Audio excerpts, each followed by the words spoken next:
Yo, what is good, YouTube, and welcome back to another JC2K video. In today's video, I'm going to be talking about everything coming tomorrow with Season 2 of NBA 2K24 MyTEAM, including Diamond Michael Jordan, who you do not have to lock in for, which is a really interesting card. We'll be talking about that and everything else here in just a second. Before we hop into the video, if you haven't already, make sure you hit that subscribe button. Help me push towards the 14,000 subscriber mark on the channel. I upload every single day. I would really appreciate it if y'all do subscribe. Without further ado, let's hop right into it. So, Diamond MJ is coming tomorrow in liftoff packs, in addition to a bunch of other stuff, and of course 2K has glitched something already. There we go. Okay, it's working. Here we go. So NBA 2K24 Season 2 arrives. Yes, there is a free agent Victor Wembanyama that is different from the free agent Wemby that you could get if you pre-ordered during Summer League. It's a different free agent Wemby, but it's also an ID overall, probably the exact same stats and bags, I would assume. But you can only use him for 5 games. It might be worth saving that card for like a gauntlet challenge or something, because he'll be a monster. But Friday the 20th debuts Season 2 with a new double-double collection set filled with new players to add to your MyTEAM collection liftoff. Includes 3 legendary diamond cards along with 20 new player cards to collect. Includes all 3 diamonds as special inserts. Carmelo, MJ, and Tim Duncan are all pullable. Tim Duncan and Carmelo are not buyable directly, although you would have to lock in for them. MJ is buyable directly, which is different. There is an unsellable equal chance pack for each gem of the players in the collection as well, which is pretty fire. We'll be making a video on that tomorrow, of course, as well, and knocking out those challenges for sure, especially on the No Money Spent account. That's fire for No Money Spent players. Get a bunch of free equal chance players, especially the higher tier cards, and a lot of those lower tier cards even can be useful for salary cap and stuff. So definitely fire there. That's a huge W. Good stuff by 2K there. MJ also not being a card you have to lock in for, I think is cool as well, because that means you can sell him back later.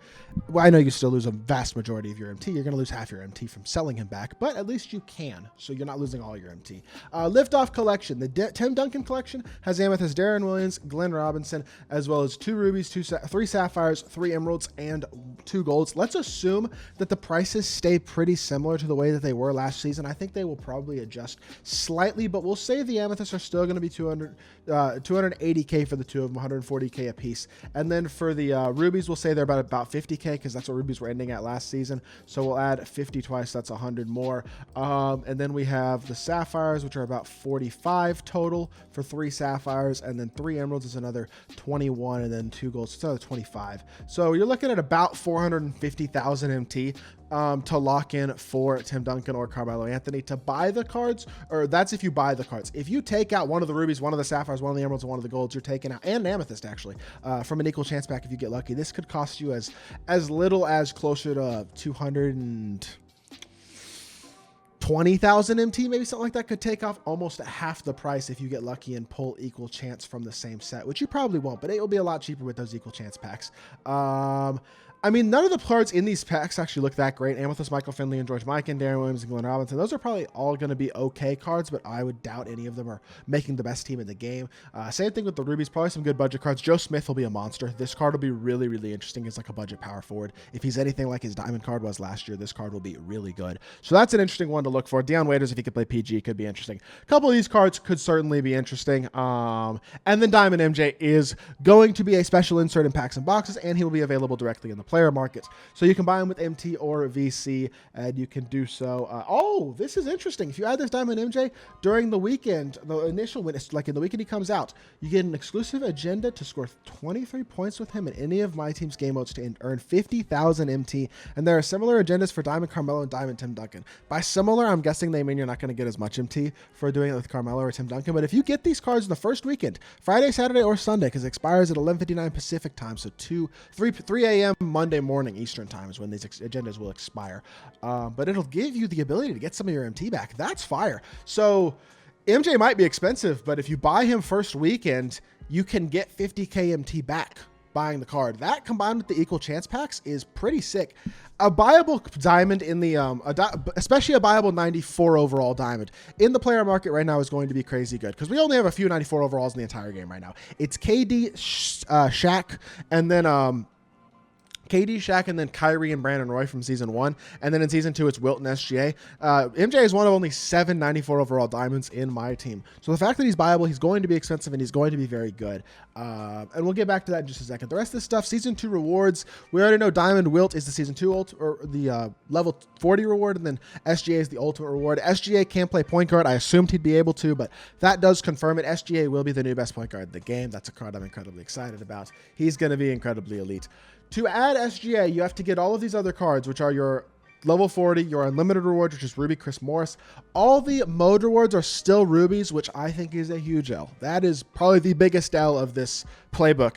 Why are all the rewards rubies? That's terrible. That's by far the biggest thing to complain about, I feel like, about Season 2 so far. That's really disappointing, but it's Chris Morris, who I've never heard of, so he might be good. Eddie Johnson, Ruby, Cliff Robertson, also not totally sure.